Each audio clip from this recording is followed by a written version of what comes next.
Bienvenidos a la revisión de la Agenda Económica PM de este martes acá en CNN Chile, que por supuesto debe comenzar con el IMASEC de marzo, que mostró las peores proyecciones de ese mes se cumplieron luego de lo informado por el Banco Central, una caída de 2,1% anual y que marca la tendencia que se ha venido mostrando en el último año. En marzo, por ejemplo, el año pasado, 6,7% de crecimiento, pero desde ahí, anualmente, se produjo una desaceleración que se acentuó de manera muy importante en la última parte del año. Ya en el último trimestre de 2022, caídas bastante notorias anuales, y llegamos a el primer trimestre de este año. La sorpresiva alza anual de 0,1 en enero, la caída de 0,5 en febrero y este 2,1% en marzo, y que muestra que la economía seguirá estancada por los próximos meses.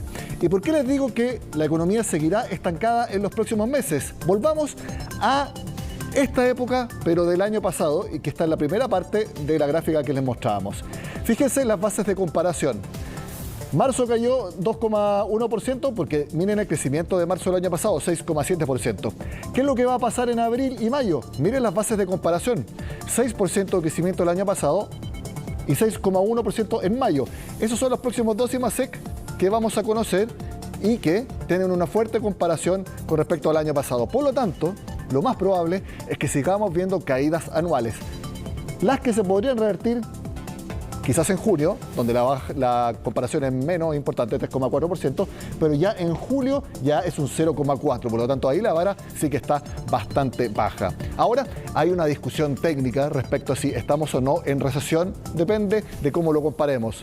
Si la comparación es con los IMASEC anuales, sí, estamos en recesión, porque son 2 trimestres consecutivos de caída. Pero si la comparación es con la desestacionalizada, es decir, cada IMASEC respecto al mes anterior, ahí sí que no estamos en recesión. Es una discusión técnica, académica. El punto es que seguiremos viendo caídas anuales en los próximos meses. Todo lo resume Belén Vázquez.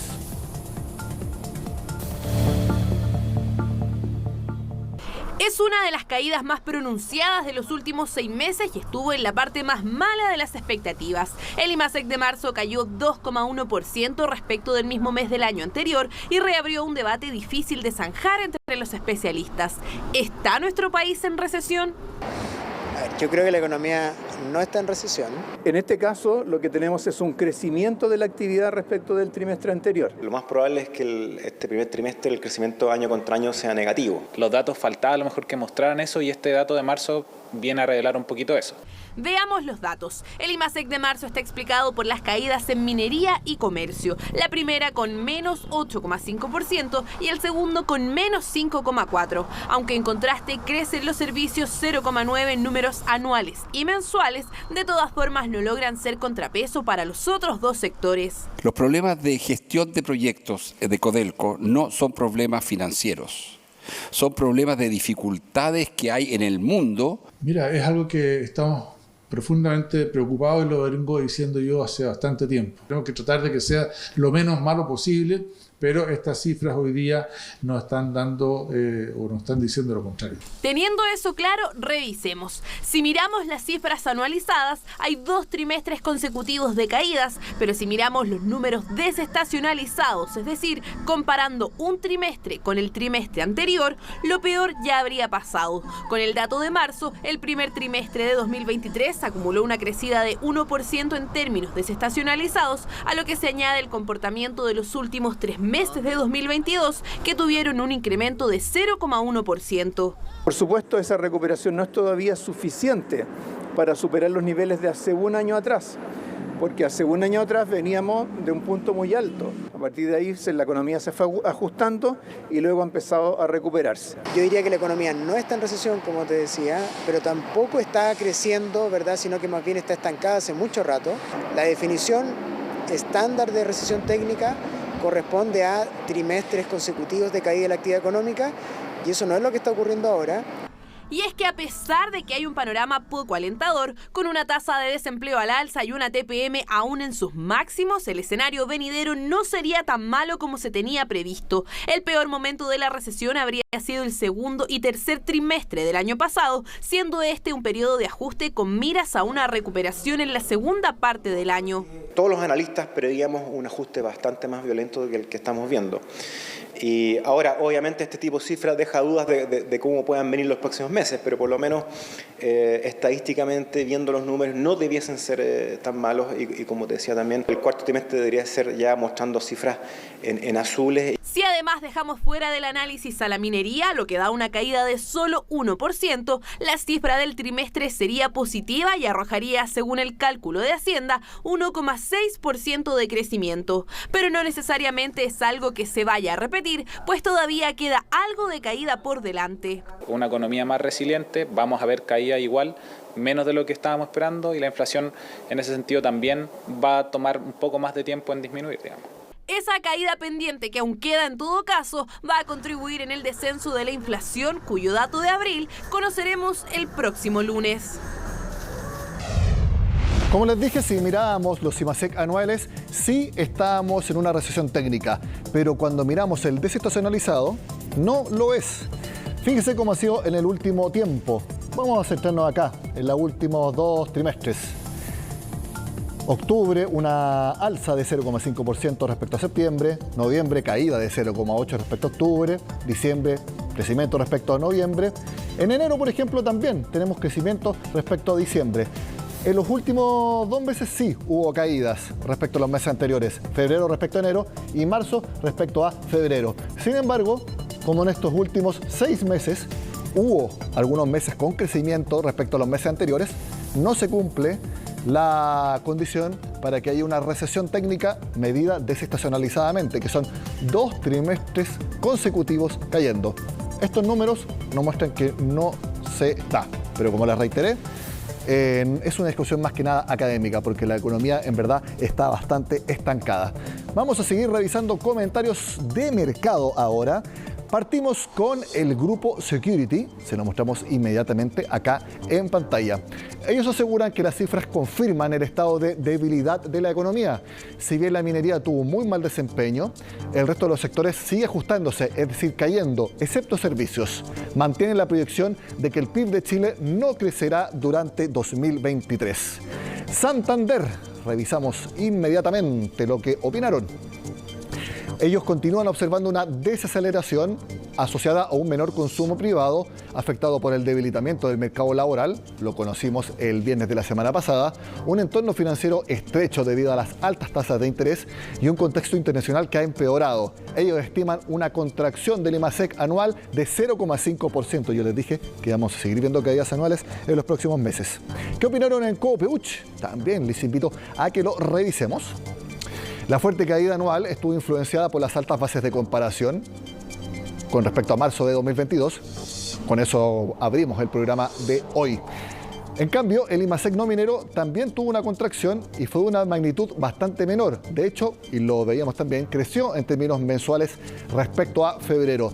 ¿Qué creen para abril? Una caída anual de 1,1%. Entonces ya tenemos 2 estimaciones para el próximo mes, 0,5 y 1,1, ambas caídas.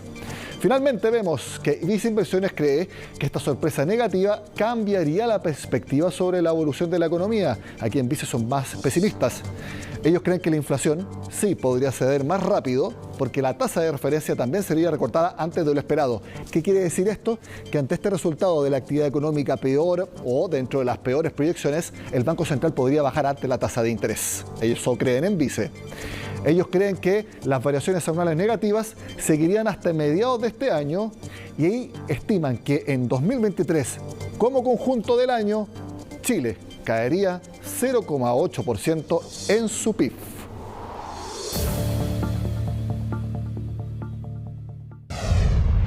Este martes el dólar subió hasta 810 pesos en nuestro país.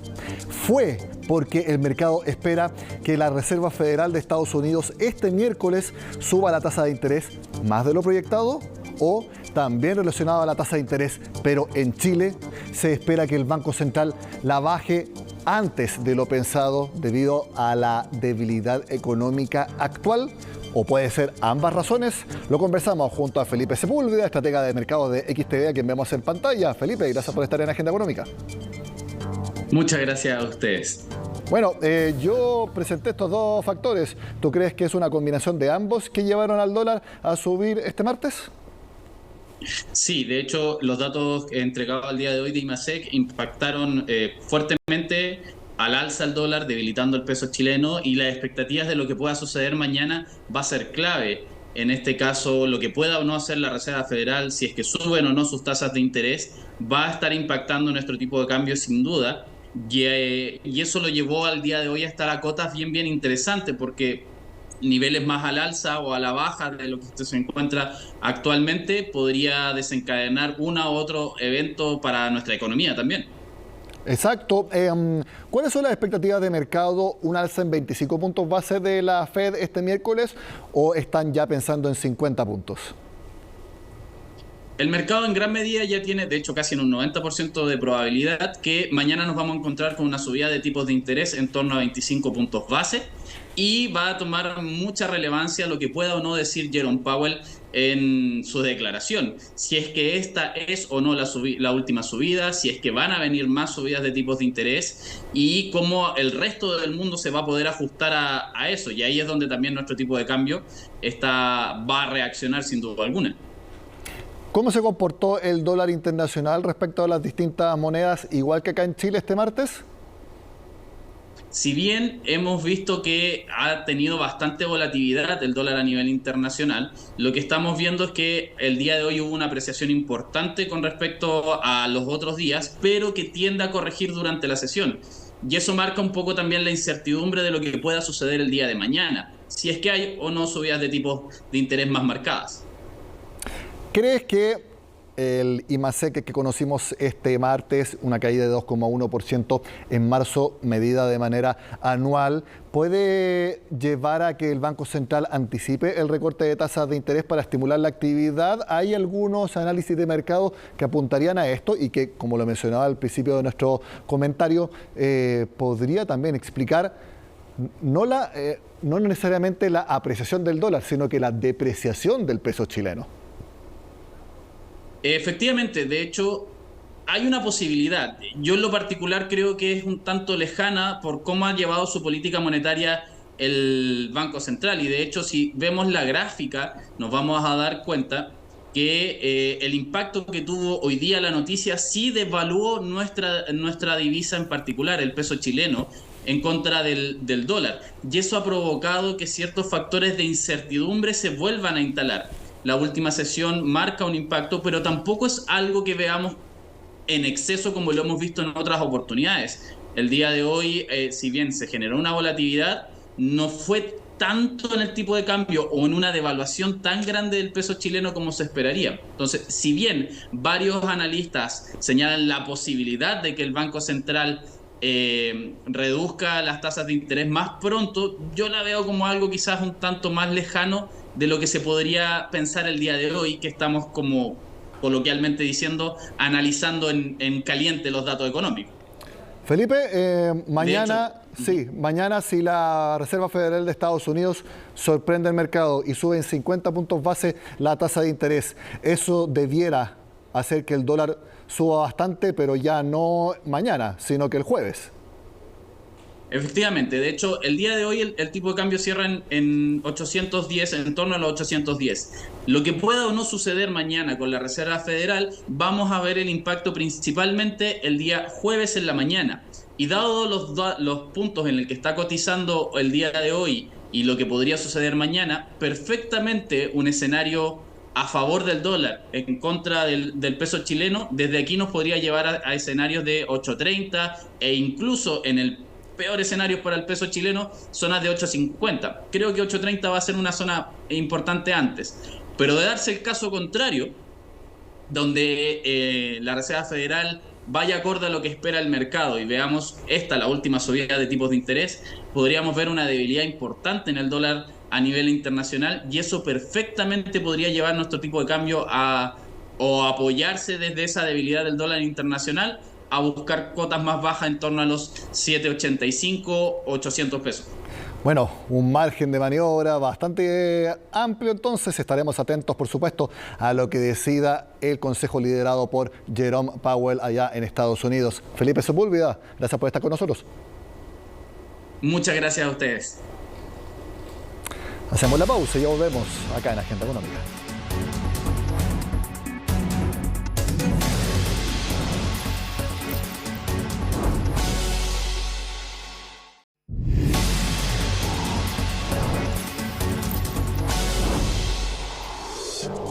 Luego de las elecciones de este domingo se retomarán las discusiones por la reforma de pensiones y el gobierno sabe que tiene que llegar a un acuerdo.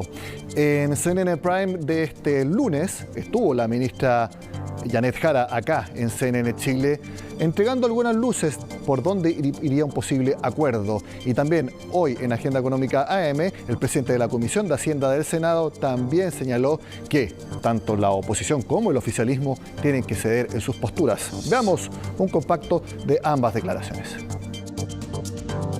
La propuesta que nos hizo llegar Chile Vamos, la verdad es que es muy poco alentadora en el fondo de lo que se propone. ¿En qué sentido?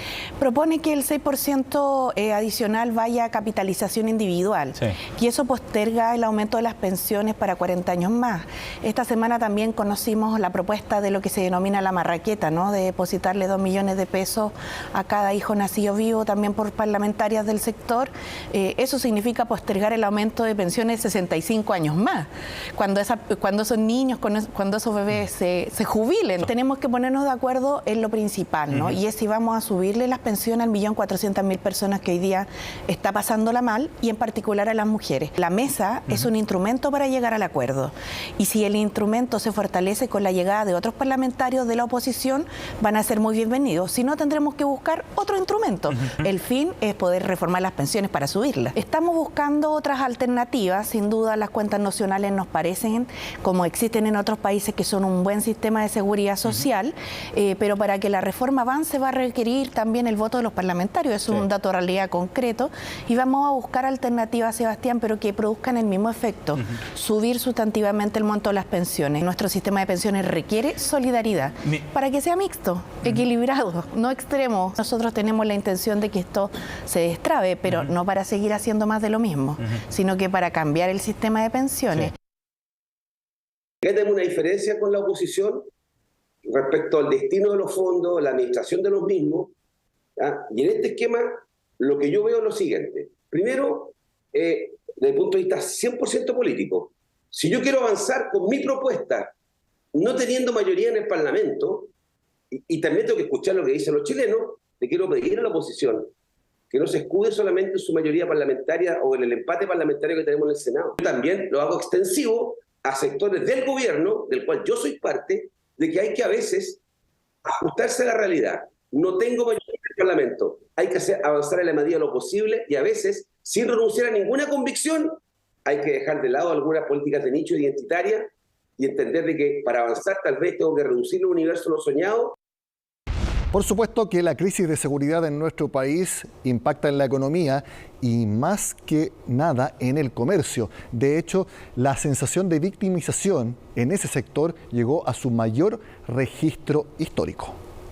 Así se ve el barrio Patronato cuando el sol ya se fue. La semana pasada instalaron luces por prácticamente todo el sector. Las más lejanas están a 8 metros de distancia cada una y tienen una proyección de unos 15 metros. Esto es parte del esfuerzo que están haciendo sus locatarios para mejorar la seguridad en la zona. Los últimos 4 meses prácticamente hemos mantenido la seguridad en cero. Hemos tenido, digamos, durante el día, obviamente no podemos controlar todo porque igual nosotros hacemos más una labor más de noche y de fines de semana que de día. Pero igual hay un trabajo fuerte con Carabineros que permite, digamos, mantener a raya la delincuencia en este sector. En lo que va del año no han habido robos. En 2022 fueron unos 20 y los equipos de seguridad lograron frustrar 50. La instalación de estas luces, gracias a dineros que obtuvieron desde Cercotec, vino a entregar más seguridad a sus comerciantes. Ha sido de beneficio, sobre todo para nosotros que trabajamos en la vía pública, porque con el cambio de hora, la hora de las 6 ya estaba oscuro y estamos guardando en la oscuridad. Ahora, como se implementó este tema de los focos, que alumbran mucho, quedó como de día Patronato, entonces nos permite guardar con tranquilidad. Pero no es la realidad de todos. La encuesta de victimización que realiza la Cámara Nacional de Comercio señala que durante el segundo semestre de 2022 la tasa alcanzó un 60,1%, la mayor desde que se realiza este indicador, es decir, 2008. Además, se comparó la época pre y post pandemia, evidenciando un alza de un 20% en los promedios. Por otro lado, podemos ver que la mitad de los establecimientos considera que el barrio en el que se encuentra su negocio es poco o nada seguro. Un 51,8% percibe que la violencia con que atacan los delincuentes es mayor que hace un año, y un tercio de los encuestados dice observar presencia de bandas de crimen organizado en las afueras de sus locales. Si analizamos por zona, Temuco es la ciudad con la mayor tasa de victimización. Superó el promedio nacional y llegó a un 73,3%. Se trata de una cifra de casi un 16% más que la medición anterior. Las expectativas a nivel país no son nada alentadoras. Un 46,9% de los encuestados cree que la delincuencia aumentará en los próximos 6 meses y menos de un 27% espera que baje. Pese a todos los esfuerzos, porque yo creo que siempre hay algunas cosas importantes que reconocer, hay aumento en los recursos que se le están dotando a carabineros, hay una serie de acuerdos legislativos para avanzar en proyectos de ley que vayan a minimizar este problema, pero pese a todo eso, la ciudadanía no está percibiendo que efectivamente el sistema como un todo, insisto, el Congreso, el Ministerio Público, el Gobierno, estén alineados en el objetivo de disminuir la victimización. Combatir la delincuencia no solo requiere los grandes esfuerzos presupuestarios que está haciendo el gobierno, ¿no es cierto? Tuvimos el año 2023, para el año 2023, un alza que no teníamos por lo menos en una década, pero todo eso que estamos haciendo como gobierno y que lo estamos haciendo de forma muy sustantiva, también requiere la recuperación de espacios públicos. La encuesta de victimización también reflejó que más de un 68% de los encuestados tiene gastos fijos en materia de seguridad y que el monto depende del tamaño de la empresa. Esto es precisamente lo que vienen haciendo hace años los locatarios de Patronato, que han invertido en implementos para trabajar más tranquilos. La rutina es de todos los días de armar el sistema de seguridad, la alarma, con la compañía que tengo contratada. Bajamos la cortina y después se desmonta este pilón, se baja la cortina y que va enganchado a esta estructura metálica. Y luego nuevamente se coloca y tienes 2 pilones ante el lunizaje, que es muy poco probable que lo puedan romper. Hay patrullas privadas que van dando vueltas, han puesto muchas cámaras, las luces, aquí, que ahora en esta fecha se oscurece temprano. Ya las luces está como si fuese de día, entonces es mucho más seguro y la gente también lo comenta. Muchos clientes dicen, oye, Patronato se siente más seguro, ha cambiado, está más tranquilo el barrio. En cuanto al comercio ambulante, casi un 39% de los encuestados lo percibió a sus alrededores y más de un 64% señaló que aumentó durante el segundo semestre de 2022. Encuesta que deja enormes desafíos, ya que más de un 60% de los locales fue víctima de algún delito, un fenómeno que es generalizado en el país, según afirman desde la Cámara Nacional de Comercio. Gracias por haber estado con nosotros en la Agenda Económica PM de este martes. Sigan acá en CNN Chile.